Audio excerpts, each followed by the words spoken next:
Hey, I'm Matt. This is the 10-Minute Bible Hour, and here are 3 simple questions you can ask to make sense of even the weirdest parts of the Bible for yourself. Now, when we pick the thing up, the most natural question to ask is, what does this mean for me? Because that's the question we ask about almost everything in the world. But with the Bible, it doesn't work really well because there's this great big context, this bigger picture that we have to wrap our brains around before we can figure out where we fit. So if we want to see the bigger picture, we have to start by going up here. From way up here, it's way easier to take in the big picture of things and understand the grand context of the document. So the first question we got to ask when we come to any part of the Bible is, what does this passage teach us about God? The thing about the way the Bible is set up is that all of the philosophy and theology and ethics flow out of the character of God. So if we don't get the character of God, we have no chance of understanding what's going on in the details. But once we do have that nailed down, we can come back into a more medium view level and ask the next question, which is, what does this passage teach us about God's plan, what He's up to? If the theology and philosophy and ethics of the Bible all flow out of God's character, then the plot of the Bible could be said to flow out of God's activities. What's He up to? Now, if we start with these 2 questions, we have a much better chance of sorting through especially the most challenging parts of the Bible.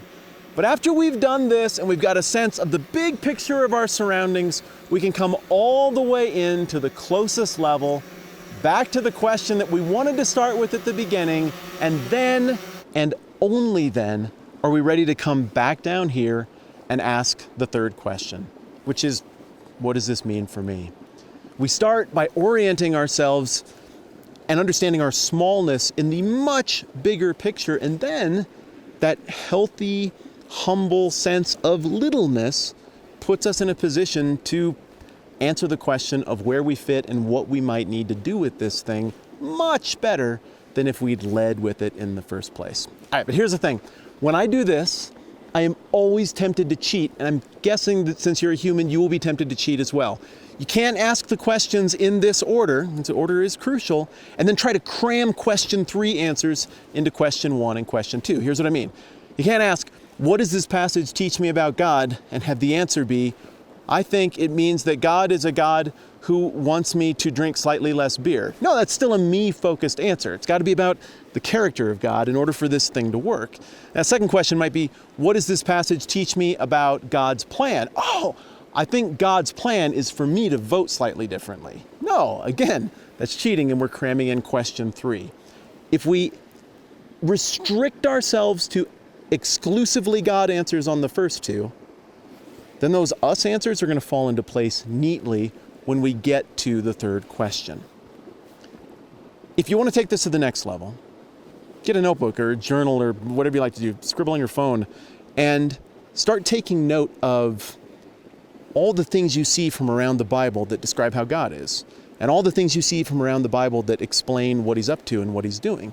And what you will notice is patterns start to emerge, and as they do, the weird stuff, like from the Old Testament especially, will feel less weird, because instead of interpreting it in light of what do I do with that insane, crazy stuff from thousands of years ago, we're trying to understand it in light of how God was interacting with those people.